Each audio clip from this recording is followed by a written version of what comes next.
News ಅವರಿಗೆ ಮತ್ತೆ ಸ್ವಾಗತ. ಬೆಂಗಳೂರಿನ ಡಿಜೆ ಹಳ್ಳಿ ಅನ್ನುವಂಥದ್ದು ಒಂದು ರೀತಿಯ ಮೂಲಭೂತ ಸೌಕರ್ಯಗಳಿಲ್ಲದೆ ಬಳತಾ ಇರತಕ್ಕಂಥ ಸಿಟಿ. ವಿಧಾನಸೌಧದ ಕೇವಲ 6 ಕಿಲೋಮೀಟರ್ ದೂರದಲ್ಲಿರ್ತಕ್ಕಂಥ ಈ ಒಂದು ಪ್ರದೇಶದಲ್ಲಿ ಒಂದು ಮಗು ಅಪೌಷ್ಟಿಕತೆಯಿಂದ ಸಾವಿಗೀಡಾಗುತ್ತೆ ಅಂತಂದರೆ ಇಡೀ ಸರ್ಕಾರ ಮತ್ತು ನಾಗರಿಕ ಸಮಾಜ ತಲೆ ತಗ್ಗಿಸುವಂಥದ್ದು. ಸೊ ಇಡೀ ಈ ಒಂದು ಪ್ರಕರಣಕ್ಕೆ ಸಂಬಂಧಪಟ್ಟಂತೆ ಸುವರ್ಣ ನ್ಯೂಸ್ ಬೆಳಕು ಚೆಲ್ಲಿದೆ. ಇಡೀ ಆ ಸ್ಥಳಕ್ಕೆ ತೆರಳಿ ಏನಾಗಿದೆ, ಅಲ್ಲಿ ಪರಿಸ್ಥಿತಿ ಏನಿದೆ, ನಿಜಕ್ಕೂ ಕೂಡ ಆಗುವಂಥದ್ದೇನು, ಸರ್ಕಾರ ಏನು ಮಾಡಬೇಕಾಗಿದೆ, ಅಲ್ಲಿರ್ತಕ್ಕಂಥ ಪರಿಸ್ಥಿತಿ ಏನನ್ನು ಅದ್ರ ಬಗ್ಗೆ ಒಂದು ಬೆಳಕು ಚೆಲ್ಲುವಂಥ ವರದಿ ಇದೆ, ನೋಡೋಣ ಬನ್ನಿ.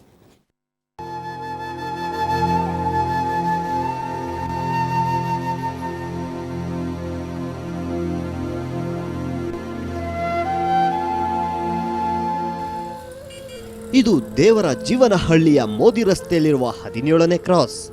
ಇಲ್ಲಿ ಸಾಲು ಸಾಲು ಮನೆಗಳಿವೆ. ಮನೆ ಅನ್ನೋದಕ್ಕಿಂತ ಶೆಡ್ ಅಂದ್ರನೆ ವಾಸಿ ಬಿಡಿ.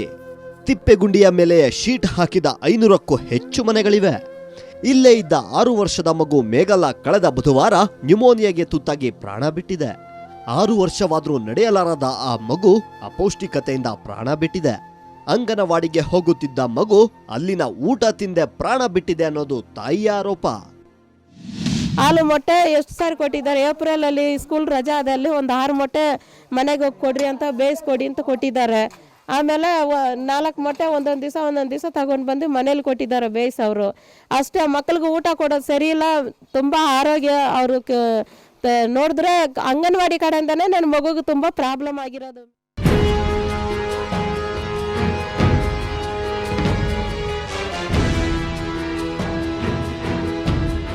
ಕೊಚ್ಚೆಯಂತಿರೋ ರಸ್ತೆ, ಸುತ್ತಮುತ್ತ ಎಲ್ಲಿ ನೋಡಿದ್ರೂ ತಗಡಿನ ಹರಕು ಮುರುಕು ಗುಡಿಸಲು.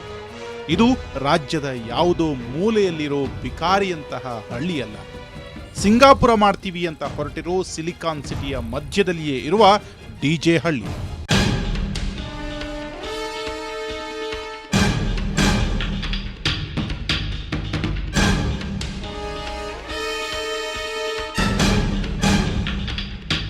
ಗುಬ್ಬಿಗೂಡ್ನಂತಿರೋ ಇಲ್ಲಿನ ಮನೆಗಳಲ್ಲಿ ಮಕ್ಕಳಿಗೆ ಸರಿಯಾಗಿ ಹೊಟ್ಟೆ ತುಂಬ ಅನ್ನ ಸಿಕ್ತಿಲ್ಲ. ಹೀಗಾಗಿ ಅಪೌಷ್ಟಿಕತೆಯಿಂದ 6 ವರ್ಷದ ಬಾಲಕಿ ಮೇಘಲ ಮೃತಪಟ್ಟಿದ್ದಾಳೆ. ಆಕೆಗೆ ನಿಮೋನಿಯಾ ಕೂಡ ಇತ್ತು. ಇವತ್ತು ವಿಧಾನಸಭೆಯಲ್ಲಿ ಈ ಪ್ರಕರಣ ಪ್ರತಿಧ್ವನಿಸಿತು.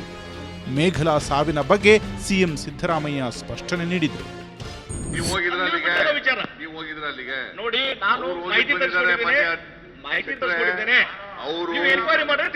ಹೋಗಿದ್ದಾರೆ, ಹೆಲ್ತ್ ಮಿನಿಸ್ಟರ್ ಹೋಗಿದ್ದಾರೆ, ಇಬ್ರು ಅವ್ರ ಮನೆಗೆ ಹೋಗಿ ಭೇಟಿ ಮಾಡಿ ಅವ್ರ ತಾಯಿ ಜೊತೆ ಮಾತಾಡಿ. ಇದಕ್ಕೂ ಮುನ್ನ ಆರೋಗ್ಯ ಸಚಿವ ಯುಟಿ ಖಾದರ್ ಹಾಗೂ ಮಹಿಳಾ ಮತ್ತು ಮಕ್ಕಳ ಕಲ್ಯಾಣ ಸಚಿವೆ ಉಮಾಶ್ರೀ ಸ್ಥಳಕ್ಕೆ ಭೇಟಿ ನೀಡಿದರು. ಡಿಜೆ ಹಳ್ಳಿಯ ದುಸ್ಥಿತಿ ಕಂಡು ಸಚಿವರು ಇದು ಬೆಂಗಳೂರಿನಲ್ಲಿರೋ ಏರಿಯಾನಾ ಅಂತ ಬೆರಗಾಗಿದ್ರು. ಕೆಲವು ಎಷ್ಟೇ ಪ್ರಯತ್ನ ಮಾಡಿದ್ರು ಕೂಡ ಇವತ್ತು ಕೆಲವೊಂದು ಇದರಿಂದ ಇದೊಂದು ಅಪಘಾತ ಇವತ್ತು ಸಂಬಿದೆ. ಅದು ನಾವೆಲ್ಲ ಇವತ್ತು ವಿಷಾದಿಸ್ತೇವೆ. ಬಹುಶಃ ನಾವು 3 ಮಹಿಳಾ ಮತ್ತು ಮಕ್ಕಳ ಕಲ್ಯಾಣ ಇಲಾಖೆ, ಆರೋಗ್ಯ ಇಲಾಖೆ, BBMP ಸರ್ಕಾರ ಸೇರಿಕೊಂಡು ಇಲ್ಲಿ ಸ್ಥಳೀಯ ಶಾಸಕರು ಮತ್ತು ನಾಯಕರು ಮತ್ತು ನಮ್ಮ ಕಾರ್ಪೊರೇಟರ್ಗಳ ಸಹಕಾರ ಪಡೆದುಕೊಂಡು ಇಲ್ಲಿಯ ಪ್ರದೇಶ ಅಭಿವೃದ್ಧಿಪಡಿಸಿ ಬೇರೆ ಬೇರೆ ಕೆಲಸ ನಾವು ಮಾಡ್ತೀವಿ ಅಂತ ಹೇಳಿಕ್ಕೆ ಇಚ್ಛಿಸ್ತೇವೆ. ಸುವರ್ಣ ನ್ಯೂಸ್ ವರದಿಯಿಂದ ಎಚ್ಚೆತ್ತ ಸರ್ಕಾರ ಸದ್ಯ ಮೃತ ಮೇಘಲ ಕುಟುಂಬಕ್ಕೊಂದಷ್ಟು ಪರಿಹಾರದ ಭರವಸೆ ಕೊಟ್ಟಿದೆ. ಇಷ್ಟಾದ್ರೆ ಆಯ್ತಾ?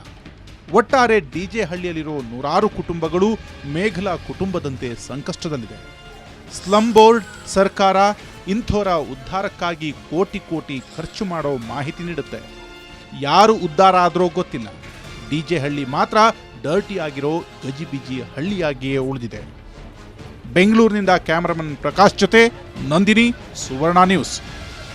ಸೊ ನೋಡಿದ್ರಲ್ಲ, ಇಲ್ಲಿ ಪ್ರಾಣಿಗಳು ಕೂಡ ಬದುಕೋದು ಕಷ್ಟ ಅಂದರೆ ಅಂಥ ಒಂದು ಹೀನ ಸ್ಥಿತಿಯಲ್ಲಿ ಇಲ್ಲಿ ಜನ ಬದುಕ್ತಾ ಇದ್ದಾರೆ. ಅಂದರೆ ನಿಜಕ್ಕೂ ಕೂಡ ಒಂದು ನಾಗರಿಕ ಸಮಾಜದಲ್ಲಿ ಇಂಥ ಪ್ರದೇಶದಲ್ಲಿ ಜನ ವಾಸ ಮಾಡೋಕ್ಕೆ ಸಾಧ್ಯನಾ ಅನ್ನುವಂಥ ಪ್ರಶ್ನೆ ಕಾಡುತ್ತೆ. ಸೊ ಇದೇ ವಿಚಾರ ವಿಧಾನಸಭೆಯಲ್ಲಿ ಕೂಡ ಪ್ರತಿಧ್ವನಿಸಿತು. ಗಲಾಟೆ ಮನೆಯಲ್ಲಿ ಏನಾಯ್ತು ನೋಡೋಣ.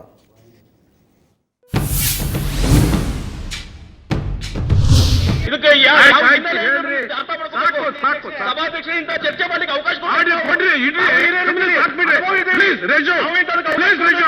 ಈ ರೀತಿ ನೋಟಿಸ್ ಅಲ್ಲಿ ಯಾವ್ದಿಲ್ಲ, ಇದಿಲ್ಲ, ತಾಂತ್ರಿಕ ಕಾರ್ಯ ಈ ರೀತಿ ತಾಂತ್ರಿಕ ಕಾರ್ಯ ಅದ್ರಲ್ಲಿ ನೋಟಿಸ್ ಅಲ್ಲಿ ಕಾಣಿಸ್ತಿಲ್ಲ, ಇದು ಕೇಳಬಾರ್ದು ಅಂದ್ರೆ ನಾವೆಲ್ಲ ಹೋಗ್ಬೇಕು ಅಂದ್ರೆ ಎಲ್ಲಿ ಕೇಳ್ಬೇಕು ನಾವು? ಇದು ಸರಿಯಾದ ಸನ್ಮಾನ ಅಧ್ಯಕ್ಷರೇ.